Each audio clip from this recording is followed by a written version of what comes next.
ഒരു gift box ആയിട്ടോ അല്ലെങ്കിൽ നമുക്കൊരു സ്റ്റോറേജ് ബോക്സ് ആയിട്ടോ എങ്ങനെ വേണമെങ്കിൽ യൂസ് ചെയ്യാൻ പറ്റിയിട്ടുള്ള ഒരു സംഭവമായിട്ടാണ് ഇന്ന് വന്നേക്കുന്നത്. ജസ്റ്റ് നമുക്കൊരു പേപ്പർ മാത്രമേ ആവശ്യമുള്ളൂ കേട്ടോ. ഇത് ഞാൻ ഡിമാർട്ടിൽ പോയപ്പോൾ വാങ്ങി വെച്ചിട്ടുണ്ടായിരുന്നതാണ്. പക്ഷേ ഇതുകൊണ്ട് ഞാൻ ഒന്നും ചെയ്തിട്ടുണ്ടായിരുന്നില്ല. അപ്പം ഇന്ന് അത് ചെയ്യാമെന്ന് വിചാരിച്ചിട്ടാണ് ഈ പേപ്പർ എടുത്തതെന്നുള്ളൂ. നിങ്ങളുടെ കയ്യിൽ ഏത് പേപ്പറാണുള്ളതെന്ന് വെച്ചാൽ അത് എടുത്താൽ മതി കേട്ടോ. പേപ്പർ നമുക്കൊരു സ്ക്വയർ ആയിട്ടാണ് വെട്ടിയെടുക്കേണ്ടത്. എന്നിട്ട് നമുക്കിത് ഇതേപോലെ അറിഞ്ചും പൊറിഞ്ചും മടക്കുകൾ ഇട്ട് കൊടുക്കണം. അത് തന്നെയാണ് നമ്മുടെ മെയിൻ പരിപാടി. ആ പരിപാടി കഴിഞ്ഞ് പിന്നെ എല്ലാം ഭയങ്കര സ്മൂത്തായിട്ട് പൊക്കോളും. പിന്നെ നമുക്ക് കോർണേഴ്സാണ് കേട്ടോ ഇങ്ങനെ ഒന്ന് ചെയ്ത് കൊടുക്കണ്ടേ. ആദ്യം ഒരു ട്രയാങ്കിൾ ഷേപ്പിലാക്കിയിട്ട് ഇത് നടുക്കിലേക്ക് ഇതേപോലെ ഒന്ന് മടക്കി കൊടുത്താൽ മതി. അത് ആ ഒരു മടക്കിൻ്റെ ഒപ്പം അങ്ങോട്ട് വന്നോളൂ കേട്ടോ. ഇതേപോലെ നമ്മൾ 4 സൈഡും ചെയ്യണം.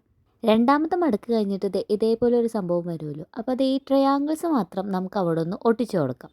പിന്നെ ഈ കാണുന്ന പോലെ ഒന്ന് ഫോൾഡ് ചെയ്ത് കൊടുത്തിട്ട് ഉള്ളിലേക്ക് ഈ ട്രയാങ്കിൾ വരുന്ന രീതിയിൽ നമുക്കൊന്ന് ഫോൾഡ് ചെയ്ത് കൊടുക്കണം. അപ്പോൾ ഒരു ബോക്സിൻ്റെ ഷേപ്പ് വരും. 2 സൈഡും ഇതേപോലെ തന്നെ ചെയ്യണം കേട്ടോ. ആദ്യം കാണുമ്പോൾ ഇതെന്തപ്പം ഞാൻ ചെയ്തതെന്ന് തോന്നും. പക്ഷെ വീണ്ടും ഒന്ന് കണ്ടു നോക്കി കഴിഞ്ഞാൽ നമുക്കിത് പിടികിട്ടും.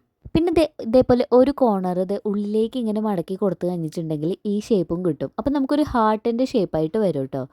ആദ്യം ഞാൻ പറഞ്ഞിട്ടുണ്ടായിരുന്നില്ലേ ഫോൾഡ് ചെയ്യണതല്ലേ മെയിൻ പരിപാടിയെന്ന്. ഇപ്പോൾ മനസ്സിലായില്ലേ എന്താ ഞാൻ അങ്ങനെ പറഞ്ഞതെന്ന്? അപ്പോൾ സംഭവം ഈസിയാണ്. പഠിച്ചെടുത്താൽ വെറും 5 മിനിറ്റ് കൊണ്ട് ചെയ്തെടുക്കാൻ പറ്റും. ഇഷ്ടപ്പെട്ട അപ്പോൾ ലൈക്ക് ചെയ്യാനും സബ്സ്ക്രൈബ് ചെയ്യാനും മറക്കണ്ട.